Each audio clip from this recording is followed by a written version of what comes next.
राम जय जय राम श्री राम जय जय राम श्री राम जय जय राम श्री राम जय जय राम श्री राम जय जय राम श्री राम जय राम। नमस्कार। आज दिनांक 12 फेब्रुवारी। श्रीराम जय राम जय जय राम। नाम हे सत्स्वरूप आहे। नमस्कार। आज दिनांक 12 फेब्रुवारी। श्रीराम जय राम जय जय राम। नाम हे सत्स्वरूप आहे। नाम हे रूपापेक्षा निश्चित श्रेष्ठ आहे। त्यामुळे रूपाचे ध्यान मनामध्ये आले नाही तरी नाम सोडू नये। पुढे रूप आपोआप येऊ लागेल। रूप हे जड आणि दृश्य असल्यामुळे उत्पत्ती, स्थिती आणि विनाश, वाढ होणे आणि घटणे, जागा व्यापणे आणि जागा बदलणे, कालमानाने फरक पडणे इत्यादी बंधने त्याला असतात। पण नाम हे दृश्याच्या पलीकडे आणि सूक्ष्म असल्यामुळे त्याला उत्पत्ती आणि विनाश, वाढ आणि घट, देशकालानिमित्ताच्या मर्यादा इत्यादी कोणतेही विकार नाहीत। नाम हे सत्स्वरूप आहे। नाम हे रूपापेक्षा व्यापक असते। व्यापक वस्तूचे क्षेत्र मोठे असल्याने तिच्यामध्ये शक्ती देखील अधिक असते। जिच्यामध्ये शक्ती जास्त असते ती वस्तू अधिक स्वतंत्र असते। जी वस्तू अधिक स्वतंत्र असते तिला बंधने किंवा मर्यादा कमी असतात। म्हणून नाम हे रूपापेक्षा अधिक व्यापक, अधिक शक्तिमान, अधिक स्वतंत्र आणि अधिक बंधनरहित असते। आपली ज्ञानक्रिया कशी चालते ते पाहू। आपण एका टेकडीवर उभे राहून सृष्टी सौंदर्य पाहिले। त्या पाहण्यात कोणकोणत्या क्रिया होतात पहा। प्रथम डोळ्यांमधून प्रकाश किरणे आत गेली।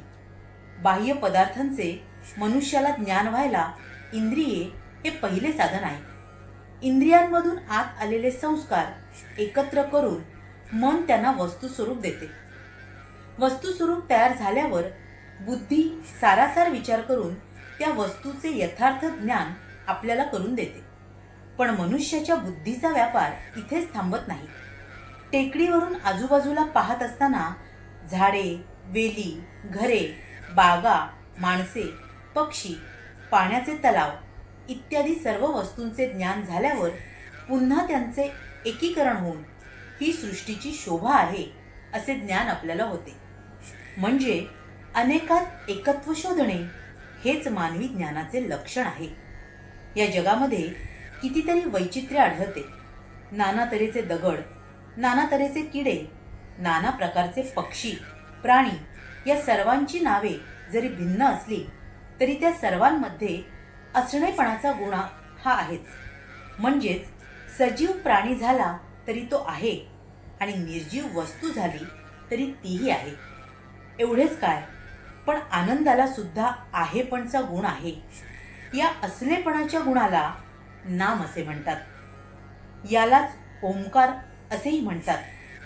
ओंकारातून सर्व सृष्टी उगम पावली। ओंकार हे परमात्म्याचे स्वरूप आहे। अर्थात नाम म्हणजे सत होय। म्हणूनच नाम हे सृष्टीच्या आरंभी होते ते सध्या आहेच आणि सृष्टीचा लय झाला तरी ते शिल्लक राहणारच। नाम म्हणजे ईश्वर होय। नामातून अनंत रूपे उत्पन्न होतात आणि अखेर त्यामध्येच ती लीन होतात। रूप हे नामाहून निराळे राहू शकत नाही। नाम हे रूपाला व्यापून पुन्हा शिल्लक उरते। नाम हे शाश्वत आहे।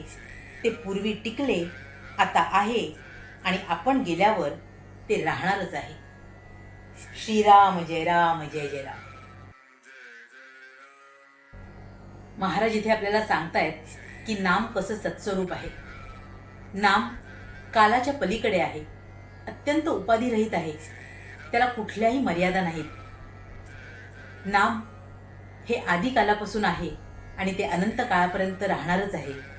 त्याच्यातच साऱ्याचाच उगम आहे आणि साऱ्यांचं लीन होणंही त्याच्यातच आहे. म्हणूनच आपल्याला हे जे सर्वश्रेष्ठ नाम आपल्या गुरूने दिलेलं आहे, जे आपल्याला आपल्या भगवंताशी जोडतं, आपल्या आयुष्यातलं समाधान आणि आनंद प्राप्त करून देतं, हे आपण सातत्याने घेऊया आणि आपल्या आयुष्यात आपल्या भगवंताची प्राप्ती करून घेऊया. हीच त्या गुरुचरणी प्रार्थना. तुम्हा साऱ्यांसाठीच खूप सारी गुरु ब्लेसिंग्स. श्री स्वामी समर्थ. जय गुरुदेव.